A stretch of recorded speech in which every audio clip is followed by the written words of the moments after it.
Futuporo tonu ko Richard Kahui a rāua ko Corey Jane anake ngā Māori kua uru ki te arawa kapa o Pango mo te matawhaurua kia Hapani. I tēnei wā tonu nei, kei kirikiri roa te kapa e whakangungu ana, kei a Irena Smith tēnei pūrongo. Te tangata nāna ngā whakatau nui. I'll throw that in there, eh? Ngā wari noa te whiriwhiri anō i a Richard Kahui, hei pai hau. He was the player of the game, and he needs to put two together, back to back. Like, he hasn't played a lot of football, he's had a lot of injury, and so he showed the form to be playing again. I eke a Corey Jane I te wahanga tuarua o te tukinga kia Tonga, engari ko ana mahi I te whakataetai Tri-Nations I tino puta tōna ihu. Over the last couple of months, Corey Jane's been our most positive winger.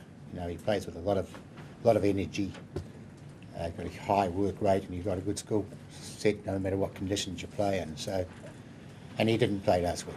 Aha kua he pikinga mō ētahi, he hekenga mō ētahi atu. Kua kore a Zach Guildford e whai wāhi ki roto I te kapa whānui I tēnei wiki. It's just a matter of just keeping those guys ticking over. It's hard on a guy like Zach because he had a great Super 15, but he'll get a chance in the next couple of weeks. Ka tākorua Mills Muliaina I mua ia Israel Dag me te mōhio kei te piata mai tana teina. Nō reira kua whakaingoatia te kapa o Pango mo tā rātou tukinga tuarua, mena rānei koinei tā rātou kapa tuatahi, tuarua rānei, hei te praere tātou, ka kite.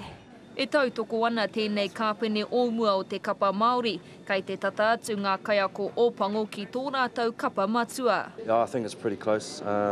You know, barring probably 2 or 3 positions that they're trying to settle on. But yeah, I think that the team that got out is pretty much the A team, if you could call it that. No te rānei hoki ka whakaingoa a Hapani I tō rātou kapa, I nohoa Dion ki Hapani mo te waru tau. Hei tāna tērā tonu te maia o te Huariri. They're a good hearty side. You know, they'll be out there being kamikazes, and they showed in their previous game that they've got what it takes to perform at that level. Hei a pōpō ka haere ngā kapa edua ki tētahi parakuihi kohi moni mo ngā parekura o tautahi me Hapani. Irena Smith.